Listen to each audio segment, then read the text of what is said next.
Mi abuelo siempre decía que no tomó la mejor decisión cuando se llevó a mi abuela sin permiso. Me contó que ella quería salirse de su casa, pero que él actuó sin pensar en las consecuencias, más por impulso. El padre de mi abuela se dio cuenta casi de inmediato y los buscó por todo el pueblo gritando que si regresaban los iba a sacar a golpes y que no quería volver a verlos cerca.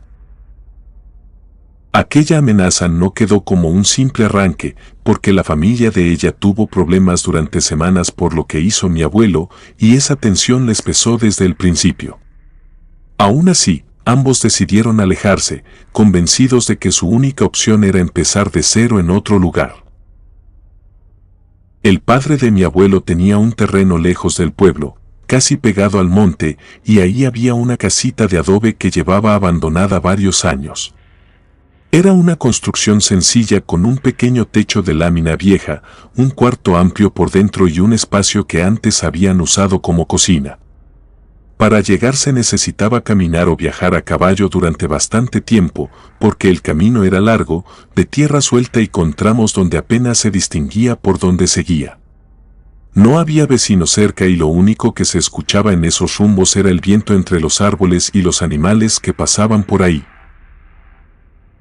Cuando mi abuelo llevó a mi abuela por primera vez, ella se dio cuenta de inmediato de que ese lugar iba a ser solitario y que no habría nadie que pudiera ayudarlos si algo salía mal. Pero aún así se quedó, porque no tenía otra opción y porque confiaba en él. Los primeros días fueron difíciles porque tenían pocas cosas. Mi abuelo salía muy temprano para ir a trabajar en un campo que quedaba a varios kilómetros de distancia, así que pasaba casi todo el día fuera y regresaba cuando empezaba a oscurecer. Mi abuela se quedaba sola, lavaba, limpiaba o preparaba comida para la tarde, pero el aislamiento no tardó en afectarle, porque estaba acostumbrada a la vida del pueblo, donde siempre había ruido o gente cerca. En esa casa, en medio del monte, lo único que la acompañaba era la sensación de estar lejos de todo. Mi abuelo no lo entendió en ese momento porque tenía la mente ocupada con el trabajo, pero conforme pasaron las semanas, ella empezó a sentirse más inquieta cuando él no estaba. Fue durante esos días que mi abuela comenzó a escuchar cosas alrededor de la casa. Me contó que escuchaba pasos entre las hojas, resoplidos fuertes cerca de la ventana y piedras moviéndose como si alguien las pateara. Se lo mencionó a mi abuelo apenas pudo, pero él lo tomó como algo normal, porque en el monte siempre hay animales que se acercan por comida o curiosidad. Pensó en coyotes, en perros que se escapaban de otros ranchos, en tejones o incluso en algún burro perdido, así que no le dio importancia. Ella insistió porque decía que los pasos se detenían justo frente a la puerta y que el resoplido no sonaba como el de un animal chico, pero como nunca vio nada, terminó guardándose sus dudas y tratando de seguir con la rutina. Ella dijo que el primer día que vio al coyote estaba doblando ropa afuera, justo antes de que el sol cayera. A unos metros, detrás de unas ramas, notó que algo la miraba desde el monte. Esperó a que se fuera, como pasa con cualquier animal que siente la presencia humana, pero ese no se movió, no retrocedió, no corrió y tampoco desvió la mirada. Permaneció ahí, con el cuerpo firme y la cabeza ligeramente baja, como si estuviera atento a cada movimiento que ella hacía. Mi abuela retrocedió hacia la puerta mientras lo observaba para asegurarse de que no se acercara, aunque lo que más le llamó la atención no fue que estuviera ahí, sino la manera en que se movió después. En vez de darse la vuelta y perderse entre los árboles, avanzó unos pasos hacia un costado, lento y sin prisa, como si no le importara ser visto. Desde ese momento, ella ya no pudo estar tranquila mientras mi abuelo trabajaba. Fue el primer encuentro que recordó toda su vida con miedo y, según lo que siempre nos dijo, ese animal nunca estuvo ahí por casualidad, fue el inicio de algo que marcaría esas tierras y que la acompañó durante muchos años. Mi abuela siempre repetía que los días se le hacían más largos que las noches, porque la soledad pesaba más cuando el sol estaba alto y no había nada que ocupara la mente. Mi abuelo salía antes de que amaneciera y regresaba cuando el cielo ya estaba anaranjado, así que durante casi 12 horas ella se quedaba sin otra compañía que los ruidos del monte y el sonido del viento moviendo las ramas. Fue en esos días cuando el acoso empezó a escalar, porque el coyote regresó una tarde y desde entonces no dejó de aparecer. Ella decía que lo veía desde la ventana caminando alrededor de la casa, a una distancia que no era normal para un animal silvestre, como si estuviera cuidando un perímetro o buscando algo que no encontraba. Ese comportamiento se repitió varias veces. Algunas mañanas, mi abuela lo veía acostado a un lado del corral, tranquilo, como si esperara a que ella saliera, y cuando ella lo hacía, él se levantaba y caminaba despacio en círculos. Nunca intentó comerse una gallina, ni acercarse a la letrina, ni meterse a la cocina que usaban afuera, algo que cualquier coyote haría si estuviera hambriento. Ella le aventó piedras desde la puerta para que se fuera, pero él no retrocedió ni un paso, solo movió la cabeza hacia un lado, como si buscara otro ángulo para verla mejor. Ese detalle siempre lo mencionaba mi abuela, porque decía que no sentía que el animal actuara por instinto, sino por intención, y eso la inquietaba más que cualquier amenaza física. Con el paso de los días trató de ignorarlo, aunque la presencia del animal se volvía más pesada porque ya no solo la miraba a ella, sino que parecía enfocarse en puntos específicos de la casa. Mi abuela aseguraba que había momentos en los que el coyote movía las orejas hacia atrás, fijaba la mirada lejos de la ventana y se quedaba quieto, como si escuchara órdenes que venían de algún lugar del monte. Esa idea la atormentó, porque entendió que no se trataba de un simple animal curioso, sino de algo que actuaba de manera distinta. No sabía explicarlo bien, pero esa conducta no parecía natural. El primer indicio claro de que había algo peor ocurrió una tarde mientras ella estaba lavando trastes. Escuchó pasos detrás de la casa, pasos que no correspondían al andar de un animal, porque eran firmes y pesados, del tipo que hace una persona cuando pisa suelo de tierra. Ella tomó valor para asomarse por la ventana lateral y no encontró a nadie moviéndose atrás, pero ahí estaba el coyote, parado junto a la pared, mirando fijamente hacia el punto donde ella había escuchado caminar. No se movió ni un segundo ni levantó la cabeza cuando ella lo observó, como si estuviera atento a algo que ella no podía ver. Ese día, mi abuela sintió el impulso de cerrar todas las ventanas y quedarse dentro hasta que anocheció. Cuando mi abuelo regresó esa noche, ella le contó todo como pudo, intentando no sonar desesperada, pero aún así él notó el temblor en sus manos. Al principio pensó que tal vez ella estaba cansada o demasiado sola, pero empezó a creerle cuando, un par de días después, encontró marcas alrededor de la casa. Decía que eran huellas poco profundas que rodeaban la construcción en una línea irregular, como si alguien hubiera estado caminando en círculos durante la madrugada, y lo que más lo alertó fue que estaban frescas, con la forma del pie marcada de manera clara. Mi abuela ya se sentía intimidada antes de eso, pero después las noches se hicieron más difíciles, porque la idea de quedarse sola mientras mi abuelo estaba lejos se volvió insoportable. Ella trataba de no demostrarlo frente a él para que no dejara el trabajo, pero me confesó una vez que llegó a llorar en silencio mientras barría o mientras ordenaba la ropa, porque desde que el coyote empezó a aparecer no podía dejar de pensar que algo la estaba vigilando. No era una mujer fantasiosa ni débil, había enfrentado problemas serios cuando se fue de su casa, pero aún así, ese animal la hacía sentirse vulnerable de una forma distinta. El momento más tenso ocurrió un mediodía, cuando el coyote se acercó más de lo habitual y comenzó a rasgar la puerta con las patas.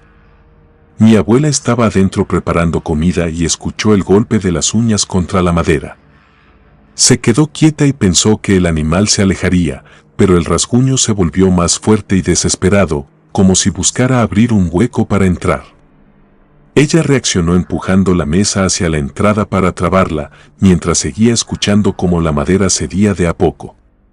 Me contó que sentía la vibración en el piso y que el ruido la hacía retroceder sin saber qué más hacer. El coyote estuvo así durante varios minutos, arañando y empujando, hasta que de repente dejó de insistir y se alejó caminando como si nada. Cuando mi abuelo volvió esa tarde, encontró los rasguños en la puerta y la mesa movida, y esa fue la primera vez que entendió que la situación se había salido del control de ambos. Dijo que no podía dejar las cosas así y que necesitaba enfrentar lo que fuera que estuviera rondando la casa. Mi abuelo siempre decía que nunca había tenido que lidiar con un animal grande antes de aquello, y que lo único que sabía hacer eran trampas sencillas para conejos y aves, así que cuando decidió enfrentar lo que rondaba la casa, tuvo que improvisar con lo que tenía a la mano. Me contó que pasó parte de la mañana cortando ramas resistentes, midiendo cuerdas viejas y juntando piedras que pudiera usar como peso. Su intención no era lastimar a nadie, sino detener al coyote el tiempo suficiente para entender qué estaba pasando, porque ya no podía ignorar los rasguños en la puerta ni el miedo de mi abuela. Esa mezcla de urgencia y desconocimiento lo llevó a fabricar trampas rudimentarias que, según él, no sabía si funcionarían, pero que tenía que intentar porque era la única manera de recuperar un poco de control sobre lo que estaban viviendo. Colocó 3 trampas alrededor de la casa, una cerca del corral, otra detrás de la cocina de adobe y la última pegada a un árbol donde mi abuela había visto al coyote más de una vez. Las distribuyó pensando en los puntos donde el animal solía aparecer, observando las huellas, los caminos de tierra y las marcas frescas que había encontrado días antes. Ató las cuerdas de manera que, si un animal grande las pisaba, se tensaran y levantaran las piedras con fuerza suficiente para atraparlo por una pata o para detenerlo unos minutos. Me explicó que no era un sistema perfecto ni seguro, pero que era lo mejor que podía hacer en ese momento. Esa tarde, mi abuela se quedó sola otra vez, aunque esta vez sentía que algo distinto estaba pasando afuera, porque escuchaba como el coyote rondaba la casa con más insistencia que antes. Caminaba sobre las hojas secas, golpeaba ramas y parecía acercarse más de lo que lo había hecho en días anteriores, pero ninguna de las trampas se accionaba. Ella se asomó varias veces por las ventanas pequeñas esperando ver alguna señal, pero el animal parecía evitar cada punto donde mi abuelo había trabajado. Eso aumentó la tensión, porque sentía que el coyote sabía exactamente por dónde no debía pasar, como si pudiera distinguir el peligro de manera precisa. Mi abuela dijo que esa tarde sintió un tipo de presión distinta, como si el animal estuviera probando los límites y observando la casa con más intención que antes. Hubo un momento que ella siempre recordaba. Mientras barría el piso de la entrada, notó que el monte se había quedado completamente callado, no escuchó pájaros, ni insectos, ni el movimiento del viento entre las ramas. Ese silencio la puso en alerta, porque sabía que los animales suelen callarse cuando algo los asusta. En ese momento, una piedra golpeó una de las paredes de adobe con un impacto fuerte que hizo vibrar la madera del marco de la puerta. No fue un ruido pequeño, sonó a piedra grande lanzada con fuerza desde una distancia corta, como si alguien hubiera apuntado directamente hacia la casa.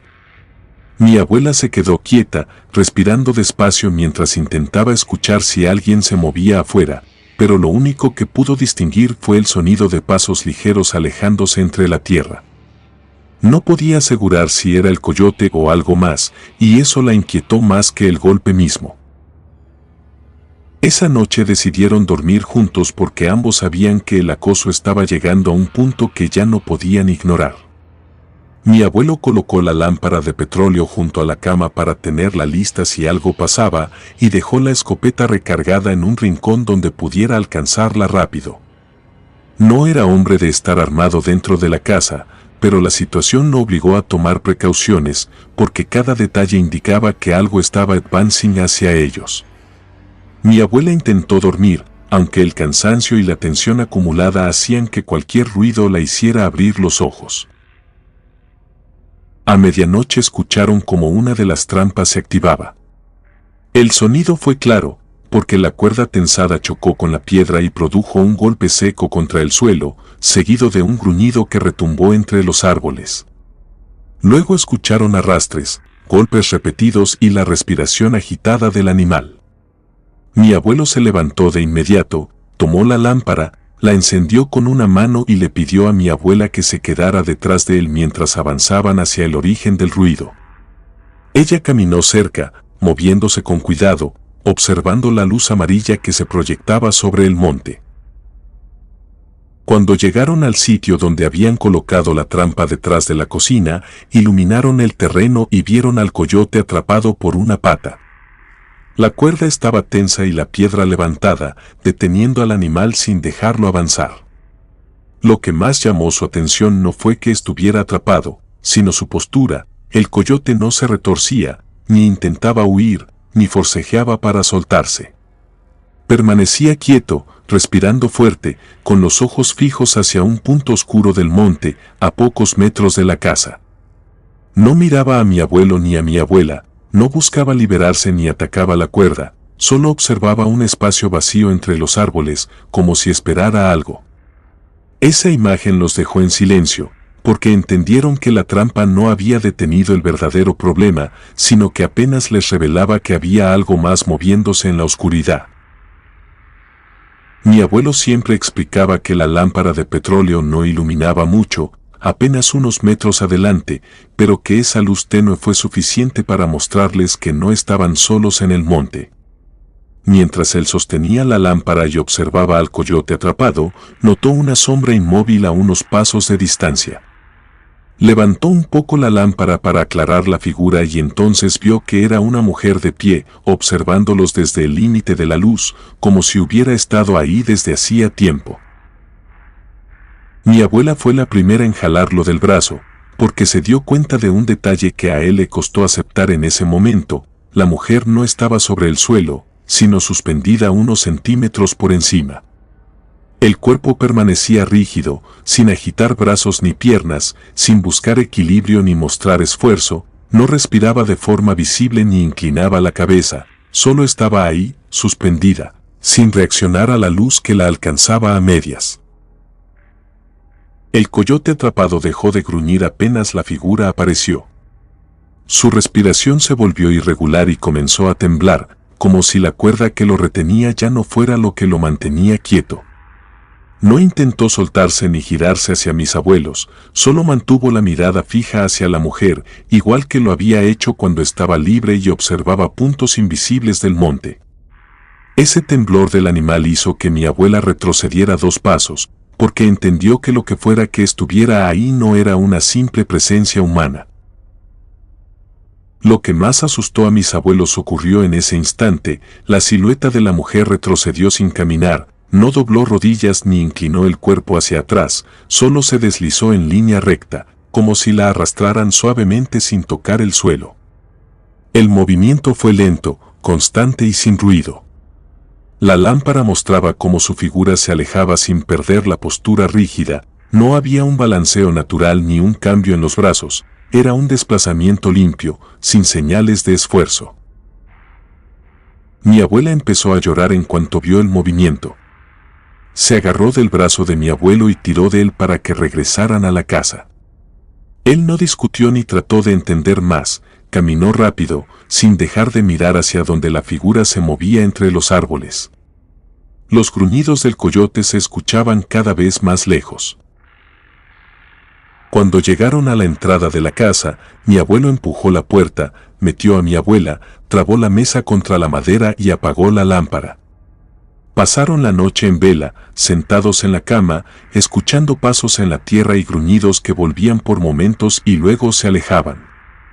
A veces parecía que los pasos eran de una persona caminando cerca de las paredes y otras veces sonaban más pesados, como si fueran varios movimientos distintos alrededor.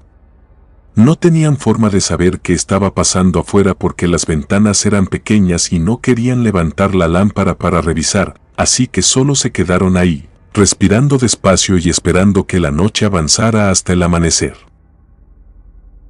Esa fue la noche en que mi abuelo decidió que no podían seguir viviendo en el monte. Entendió que lo que habían visto no iba a detenerse y que la casa ya no era un refugio seguro para ninguno de los dos. A la mañana siguiente, mi abuelo despertó con la misma sensación que había tenido toda la noche. Apenas entró un poco de luz por la ventana, se levantó para revisar afuera y notó que había huellas alrededor de la casa, pero no sabía si eran del coyote o de algo más. Mi abuela estaba sentada en la cama. Tomaron la decisión de empacar lo poco que tenían sin perder tiempo, guardaron ropa, algunos utensilios, un par de mantas y la lámpara que los había acompañado desde que llegaron. No hablaron casi nada mientras recogían, porque la tensión seguía presente y cada ruido del monte los hacía detenerse para escuchar. Salieron cuando el sol ya estaba un poco más alto, siguiendo el camino de tierra que llevaba al pueblo. Mi abuelo iba adelante cargando una de las bolsas y mi abuela caminaba pegada a él, mirando hacia los lados con los ojos muy abiertos. No habían avanzado ni 1 kilómetro cuando escucharon ramas quebrarse entre los arbustos que seguían en paralelo al camino. No era el paso de un animal pequeño, sino un movimiento constante que acompañaba su marcha, como si algo lo siguiera manteniendo la misma distancia. No vieron al coyote en ningún momento, pero el sonido aparecía a ratos, cerca de una cañada o detrás de un tronco caído, y eso bastó para que apresuraran el paso sin atreverse a correr, porque no querían mostrar miedo. Cuando por fin llegaron al pueblo, mi abuelo decidió que lo mejor era ir directamente a la casa del padre de mi abuela. Sabía que enfrentarlo sería difícil y que desde la fuga todo había quedado pendiente, pero también sabía que necesitaban un lugar seguro donde descansar. La tensión acumulada desde que se fueron del monte se mezcló con el temor de que el papá de ella los corriera a golpes o le cerrara la puerta. Caminaban directo hacia la entrada sin saber si recibirían ayuda o rechazo, con la esperanza de que la familia pudiera darles refugio por lo menos unos días. El padre de mi abuela salió enojado desde el momento en que los vio llegar. La voz le temblaba de coraje y sus palabras eran las mismas amenazas que había lanzado el día en que mi abuelo se la llevó. Avanzó hacia ellos reclamando por la huida, por la vergüenza que habían causado y por el desorden que dejaron en casa. Mi abuelo se mantuvo escuchando, dejando que el hombre descargara lo que sentía, mientras mi abuela se acomodaba detrás de él sin poder controlar el temblor de sus manos. La situación pudo haberse salido de control de inmediato, pero la abuela intervino antes de que la discusión subiera más de tono. Ella empezó a llorar mientras explicaba lo que habían vivido esas semanas en el monte, le contó al padre sobre el coyote que la seguía, las trampas que colocó mi abuelo, los rasguños en la puerta de adobe y la figura de la mujer suspendida en la oscuridad. Su voz se quebraba cuando decía que no podía volver a quedarse sola en una casa tan alejada, que no se sentía segura y que lo único que quería era descansar. El padre se quedó en silencio al verlos tan alterados. No sabía qué creer, porque las palabras sonaban imposibles, pero después de unos minutos decidió no echarlos, aunque tampoco dijo que creyera en todo lo que contaron. Les permitió quedarse en un cuarto del patio para que se calmaran y pensaran qué harían después, solo abrió la puerta y dejó que descansaran. Comunidad de Relatos de Terror, quiero enviarles un gran saludo y agradecerles por todo el apoyo que le han brindado a este proyecto. Ya somos más de 21,000 suscriptores y nuestra próxima meta es llegar a los 22,000, gracias por todo su apoyo. Si te gustó este relato, suscríbete activando la campanita de notificaciones, de esta manera estarías apoyando nuestro proyecto. Gracias por escucharnos. Relatos de terror.